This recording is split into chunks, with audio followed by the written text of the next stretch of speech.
Abu Bakr, you understand, and said, you wouldn't believe this, I was in a cave and I was speaking to the angel Jibreel. If you leave that aside for one moment and you look at what the political situation was... No, before you go into politics, I want to know the reason why you're not answering the question. Well, I'm going to tell you, perhaps I will answer it in a roundabout way. If you look, well, I will do, I'll give you my word. If you look at the political situation that existed in Arabia at that time, it was one of warfare. It was one of competing tribes and warring tribes. We know that in that part of Arabia, we know that it was a major trading port. One of the problems that they had there was the so-called polytheistic beliefs, and not only the polytheistic beliefs, but the war that came with it, which destabilized it. Because my belief, and I'll tell you right now, the same people who wrote the Quran and the same people who wrote the Bible, you understand, are the same people who are in power today. You understand? I'll explain. I'll explain to you. But the thing is, you're not letting me speak. You made so many points. I would like to make can I just say counterpoints on that. So let me apologize to you, because I thought I was speaking. But if you want to and you say that you want to come in, I will remain quiet. That's a polite thing to do. You have made so many points here, which I do not agree with. For example, you said that before Muhammad, there were many gods, which I agree with. Yeah. Yes, there were many gods. There were 360 gods in the Kaaba. No. Idols. Sorry, 360 idols. Sorry, let me just clarify that. There wasn't 360 gods. So, hold on 1 minute. Hold on a minute. They didn't call them idols. You understand? This is a new term. They were gods at that particular time. Yeah. Manat was a god. That's what yeah. I said. No, but you said idols. No, I said afterwards idols. First I said gods. Okay, but let me just say to you, they weren't just 360 gods, because I'm saying that there were 360 gods at that period of time in that part of the world. This is one of the mistakes that people make, because before... Oh no, I'm not saying in all the world. Did I say no? No, what I implied? No, that's what I'm saying. What I'm saying is, based on the hadiths, based on the Prophet's biographies, we know that when the Muslims actually entered Mecca from Medina, when they conquered Mecca, after they were persecuted and then driven away, went to Medina, but when they came back with an army and basically came back to their homes, this is what they realized, that there were 360 idols which they worshipped as gods. And this was polytheism. Yes, there was polytheism elsewhere in the world as well. There's no doubt about that. But anyone who basically misunderstands and tries to imply that Islam originated with Muhammad sallallahu alaihi wasallam are mistaken. Because what is Islam? Islam basically means submission to God. And submission to one God. No. Correct me after I finish. No, so let me just say to you very quickly, yeah, we'll just move in and out. First and foremost, that so-called Islam, meaning submission to the will of God, yeah, is a term that originated around about 1400 years ago. Yeah, it didn't exist prior to 1400 years ago. What you just did, and I'm going to explain to you, is what I call the classic switch and bait. And I'll tell you what I mean. I'm speaking about the origins of a religion. You have taken a monumental step forward and speaking about the 10-year absence of Muhammad moving from Mecca to Medina and then coming back with an army. I'm not speaking about that. I'm speaking about way before that. I'm speaking about the origin of this particular belief system, and I'm saying that belief system came out of the political situation that existed at the time. I disagree with you. Well, let me make one point, and then I'll... Let's not capitalize on the word Islam, because the word Islam is an Arabic term. Hold on. If you're thinking the Arabic term wasn't used before, there's nothing wrong with that. They used maybe a different term, but the submission of one God was there before Muhammad. Hold on a second. Let me just say that. That may well be true if that's what you believe, but right now, today, if you go and you make Hajj, for example, and I've gone to Saudi Arabia, and I've gone on Hajj to Saudi Arabia, my younger days, 1997, and one thing that I discovered there, when you were walking around the Kaaba, most Muslims will believe that those who walk around the Kaaba is a holy place, and this is what they say. However, prior to the merchants turning that particular part of the world into a great big massive corporate industry, prior to that, that was the house of 360 idols that the people in that particular region of the world used to go to. But let me leave that aside for 1 minute, because that's actually a statement of fact. We're looking at the advent of a perfect religion. We're not talking Christianity, even though Islam allegedly says you should respect people of the book. I'm not even speaking about the Torah. Yeah, let's leave the Torah. What is the point you're trying to make? I'm going to Because I make think the we're all point over the right place now. right now. No, we're not. We're not. It looks like we're that. not. Because you talk about the origin of Islam, which I disagreed with. Well, hold and on I a told you minute. why. I'm going to tell you. Don't get nervous because you might not have heard it. I'm No, trying to just tell you. clarify things here. And I'm going to clarify it for you because we're speaking about the origin of this particular religion, which if Keep you saying speak the to- origin. What is the origin you believe that is? if they speak, Muslims tell you, yeah, that the Quran, that the word of Allah subhanahu wa ta'ala, which is allegedly written in the Quran, is perfect. Is that true or not? The Quran is perfect. Okay. As right. the revelation from Allah, yes. Okay. Well, we know that you say it came from Allah, but we know that it came revealed from from Allah. an illiterate guy in a cave.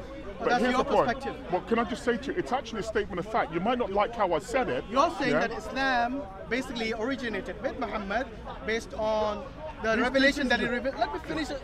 You know, I let you speak for such a long time. Well, you didn't Every let time me I try to speak. speak for No, 2 hold on a minutes second, and you hold want to on, stop hold it. on. You Can I didn't- have 5 No, minutes? hold on. You You spoke can at do. least 10 You minutes. can do, but you didn't let me speak. I spoke I because I did wanted 10 to. minutes. But you go ahead and You've speak. been You go speaking ahead for and 10 speak. minutes. Every time I try Go to ahead. speak, you stop. Can I just say to you, my point was a fairly simple one, but you speak and I'll listen. You kept saying the origin of Islam many times. I asked you to clarify. You said you don't want to answer that. Now, in order for somebody to understand what you're talking about, I would like to know what is your contention here that you want me I'm to gonna tell you. respond from an Islamic perspective. Okay. Because I asked you a clear question. What is your understanding of the origin of Islam? And you said you don't want to talk about it.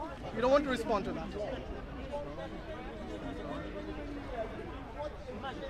I'm listening, sorry. Yeah.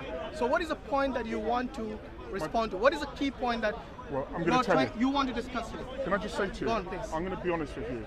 I like you, but you're doing like what most people who are Muslims do when they have an argument which runs counter to what they believe, and it's said in a clear and concise manner. So let me be very clear for a moment, and I will repeat this again. Yeah, but feel free to jump in anytime you wish to. I want to know I'm the not. origin that you keep talking Well, hold on. You can't tell me what I'm going to say. I'm going to tell you what No, I you want to already say. told me about the origin, no, but but you you did not haven't. want You to haven't. respond to You it. haven't. You haven't. Let me just explain to you.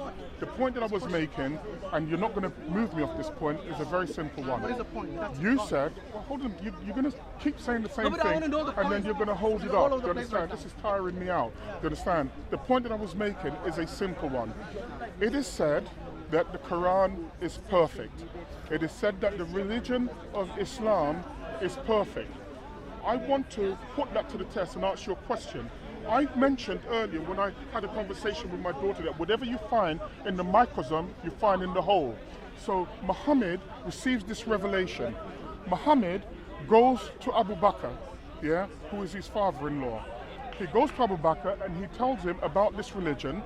And remember, they're in an area where there is political strife. We know that as a fact if you read the Quran and if you believe the Quran and if you read the Hadiths and you believe the Hadiths. Personally, I don't believe it, but for argument's sake, I'm going to say that I've read them, you understand? And so I'm going to be speaking from that. Here's what throws me. You have a perfect religion, you understand, that has come after the Torah, that's come after Christianity, that's come after the belief of Izanagi, the god in Japan, that's come after Jade Emperor, the ruler of all gods in China, that's come after Guanyin, you understand, the god of mercy in China, it's come after Banadicha, you understand, the god of the Aborigines, it's come after Olarun, the god of the Yoruba, it's come after Niame, the god of the Ghanaians, and I can go on and on. And yet, Prophet Muhammad, peace be upon him, and I say peace be upon him just out of respect, because I'm not here to be rude, but Prophet Muhammad dies and he appoints who? Well, not appoints who was appointed, do you understand, to take forward as the first caliph. The first caliph, yeah, of Islam was, you can laugh, but just tell me I'm lying and I'll stop. That was Abu The Bakr, first, yeah, I'm not speaking to him, I wasn't speaking to you, but I apologize. The first caliph was Abu Bakr. Abu Bakr, you understand, lived for 2 years. Yeah, lived for 2 years. Now remember, you can laugh. Am I lying? No, I'm not saying you are. Oh, okay, good. As long as I'm speaking the truth. Well, hold on a second. Sir, I've studied Islam for 32 years. You understand? Sorry? I think I know a little bit about Islam. Let me explain to you. I think you know. Abu Bakr dies. Remember, this is the perfect religion. Abu Bakr led the tribes of the Quraysh into war. These are the people that said that they followed and wanted to spread Islam, the perfect religion. Abu Bakr dies, yeah? What was the war for? Just 1 minute. Okay. Who's this second caliph? Is it Umar? Umar, Yeah, right. The second caliph, she's my 10.5-year-old daughter, she knows more than me.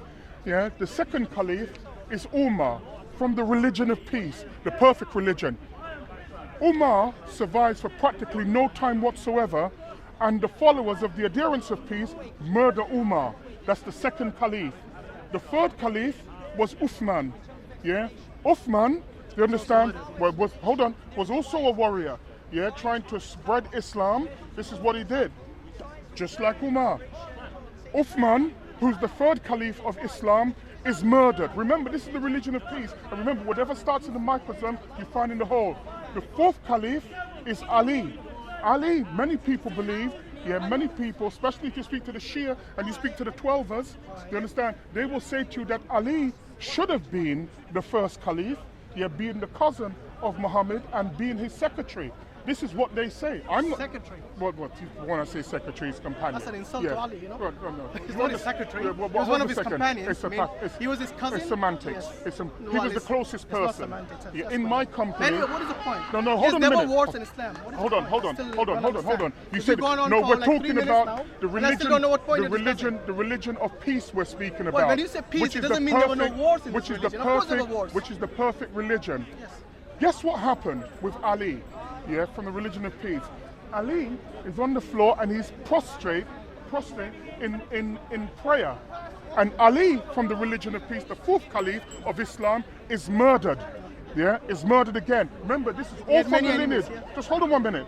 After him, the fifth and last caliph, Mutawahid, you understand? He then comes, that's how I pronounce it. I don't speak Arabic clearly. You mean Muawiyah? Yeah, I don't pronounce it like you because I'm from Jamaica.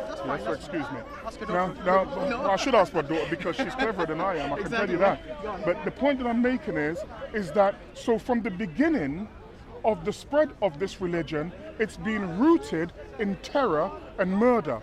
Let me ask you a question. That's wrong. Well, hold on a minute. You have spoken such a long time. I still don't know what point you're trying to say. I think you should give me a chance to respond because I want to jump in here. Give me 20 more seconds. 20 more seconds. Count.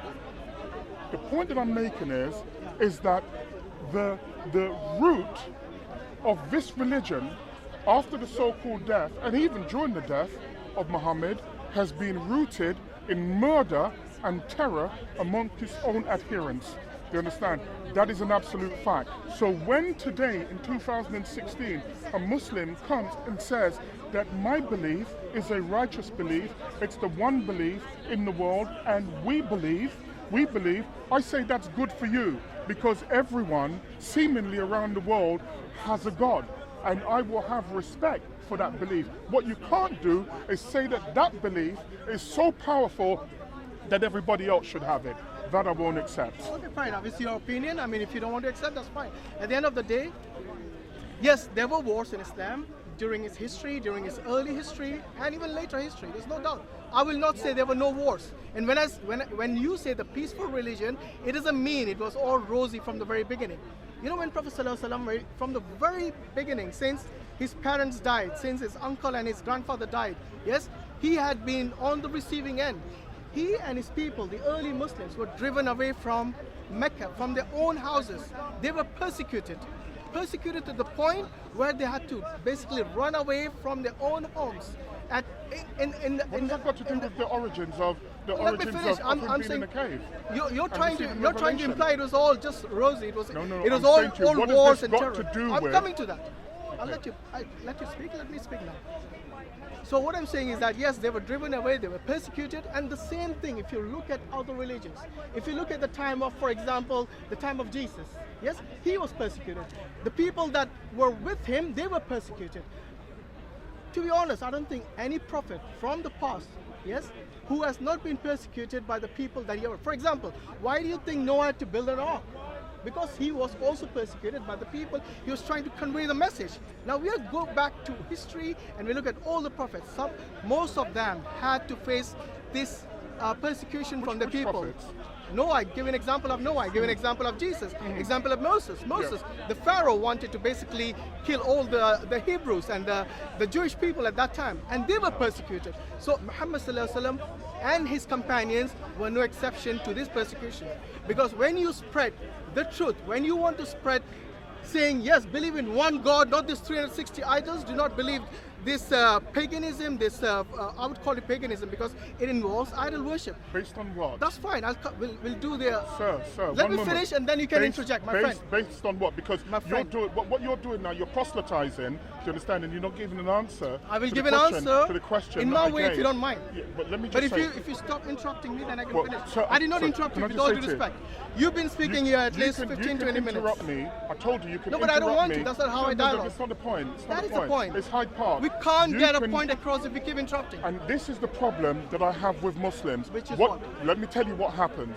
Anytime somebody, I'll speak for 10 seconds. Anytime someone says something in an intellectual, clear, concise manner which goes against the doctrine that you've been taught, the first thing you do is raise your voice, interrupt them, and try to throw them off. I understand. Hold on, did I interrupt you? Or you interrupted me? No, you did. But don't try to put what you believe is righteous, yes, thinking that I'm the one who interrupted. Sir, when you look, I've only spoken from an Islamic perspective. No, that's what you think. No, that's I'm your telling assumption. You as a fact. For example, when you said, tell me where I've lied. Where you have lied? Yeah, just tell me where I've lied. I didn't say you lied. You might. Sir, you might not have. We can only speak on truth. Tell me where I lied. Okay, I'll tell you what. When you said Abu Bakr radiallahu anhu, yes, who fought wars, and I asked you which wars, you did not want to respond to that. Let me tell you why. Which wars did you fight? Let me tell you the reason why I don't get into that. I made clear the reason why I'm getting into that because the origin of the argument is not the wars. Yeah, it's immaterial. The origin of the argument, which you're not going to take me off of my path on, is that the religion that you follow is no different to the adherents of the other religions that existed at that time. Your story is no more plausible than any other stories. Why on earth wouldn't I sit here at the moment and speak about the three main Indian religions and the wars that they had? It's nonsensical. You know, you said something about Islam's origin, with wars and with terrorizing, for example. I didn't say the that. Killing. I didn't mention the word terrorizing. Yes, you did. Maybe you should look up the videos that's been uploaded. Okay, then But if hold I on. did, you know, I'm still not clear as to what you're trying to say. If you did not want to imply that, what is the point of this discussion?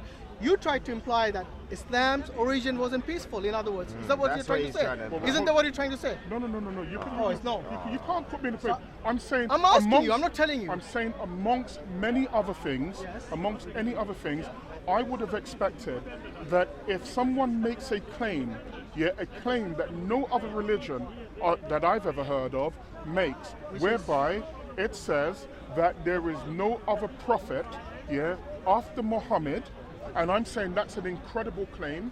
That's no other prophet after Muhammad. I then want to see the results of what that religion says and what it does. And so I look at the religion again, and I look at the caliphs, do you understand? And I look at the murder and the tyranny that surrounded it. Now, you may well say there was war at that time. That may well be the case, and I knew that there was war at the time. No, you did say that. If you heard me, what I said was all the prophets and their companions before were persecuted. Sure. Do you disagree with that? All the prophets were persecuted from the region of the world that you're talking about. Which is? But the region of the world that you're speaking about. Oh, you're talking only about the Abrahamic faith. Is that what you're talking about? That's right. Oh, okay, the Abrahamic faith is a problem. The Abrahamic faith. Okay, good. Right. So now we're getting somewhere. All of the Abrahamic faiths, make that particular claim. The point that I'm making is that the world extends beyond the Abrahamic faiths. So I'm asking, how is it, because I can tell you, I already know the answer, but I'm asking, how is it that Islam, for example, and Christianity, you understand, has spread across the world? Because as far as I'm concerned, they are expansionist religions.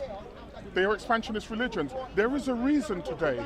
When my daughter and Are you somehow trying to say Islam spread by the sword? Why didn't you just say it? Well, hold on a second. no You need to- can't put words in my mouth. No, but that's what you're trying to say, isn't it? Well, Come hold on. a minute. There's no- I mentioned expansionist religions, plural. Okay, Yeah, fine. I didn't Which is say the Abrahamic faith? I didn't say singular. And so, just for people who are not aware, the Abrahamic faith is Judaism. They understand Christianity and Islam. I'm saying when my daughter and I had a discussion today, and she was speaking about why is it that you can go to certain countries in the world and they only speak English, for example. I was trying to explain to her how religion has spread across the planet. Now, if you look at what we were speaking, that's what we were speaking about, right? If you look at the world, there are two constants that run through it, as far as I'm concerned, within the Middle East, stroke Africa, and the Western world. It's the spread of expansionist religions. Now, if all the religion did was to take their book and say, here's the book, you can either accept it or not accept it, I would say that is fine, because people have a right to any belief that they wish. Interrupt me anytime you wish. They have We have gone away from the point again. I still want to know what's the point we you're trying haven't. to debate it. The point Every that- time you change the goalpost Hold for on, some reason. hold on. Every time I ask No, you a no, no, question, no. The you point change is, the don't go away from goalpost. point. I have not gone So away that from is the the point. point. You don't understand. What it is, you What don't is the really main want to hear. contention? I just No, want to- can I just say okay, to you? the Abrahamic faiths are Listen, expansionists. let me because I said this is The other time. religions, This I'll is tell you time what, now. have you I said breaking to it you, down neatly this to you, is that's all you're happening. doing. This happens. You asked me to jump in, I'm all trying the to jump in. time, and that's the reason And I still why didn't get to talk. earlier I said if you came to Hyde Park once Yes. upon a time, you could have political discussions and so on and so forth, and now it's just a big outside mosque. If you go against whatever the outside prevailing, mosque. if Lots you of go Christians in against, this mosque. if you go against whatever the prevailing belief is, they don't wish to hear, because essentially, I still don't know what the discussion is. essentially, honestly, yeah. well, I think that you do. I think you're changing the goalposts No, every no, no, time. no. I'm Every not time I changing ask the you a question goalposts. about Islam, And- with regards to what you and said, you asked me let what me is just one say thing to that you, you lied about. this- I asked, okay, you did not lie, but some things you missed out, the key points. For example, I asked you about Abu Bakr radiallahu. Tell me what was the wars that he fought Now, for. this is Let's the see if we know classic. that. Hold on. This is the classic bait and switch. See what I mean? This is the classic See what bait I mean? and You won't switch. answer the question This is the now, classic bait and switch. Because if I answer, well, hold on a second. Hold on. I'll answer it for you. I'll answer it for you. The reason why, and I said to you previously earlier on, that I don't answer these questions because essentially what it's meant to do is to take you away from your original point. And the original point is that Islam has no greater distinction than any other religion that's been here on this planet. Right. Hold on. Well, I'm answering you. Yeah, it has no other clear distinction from any other religion that exists on this planet Earth. So if I start going into Umar and the wars that Umar had and the taxes, the jizra that he put on the non-believers, it's a side issue. It's a side issue. The issue is that the beginning of Islam. No, it's not. The beginning. It's not the beginning of Islam. The beginning- And this is where you're wrong. You keep saying Sir, this is the origin this of is Islam. semantics. No, This it's is not semantics. semantics. I'm sorry. It is. Look, It is. bro, let this me- man talk as well. It's Look, the problem The it's problem, you semantics. keep saying this is the origin of Islam. This is not the origin of Islam. it's semantics. Islam, look, the word Islam is the Arabic term. Yes, that might have originated 1400 years ago. But the belief in one God did not originate 1400 years ago. And this is the key point which you keep missing. Yes, there were gods who were basically believed by other countries, other geographic regions like Japan and Egypt and so on. Yes, there were other gods. I do not deny that. But the key point is this. In many regions of the world, other than the Middle East, okay, there was also belief in one God. And this is what, for example, take the example of Ashoka in India. Yes, he fought wars to spread his religion. Guess what was his religion? Do you know?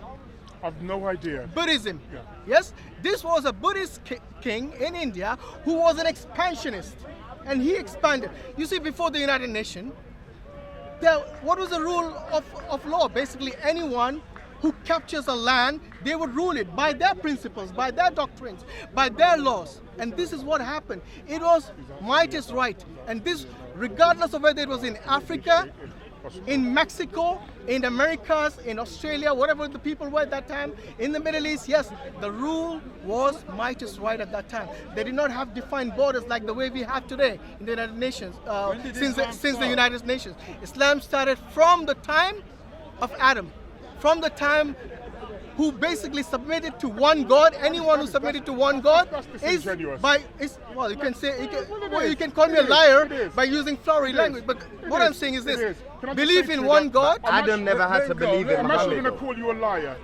You've already done so. Did Adam have to call you a believe liar in in a minute. Muhammad? Okay, do you believe in Adam why. first and foremost? No, let's go back No. How can you say I'm You're disingenuous? disingenuous, and I'm going to explain when you finish. Okay, let me finish that. Yeah. Okay, so what I'm saying is, based on my belief, based on Islam, yes, it is a belief.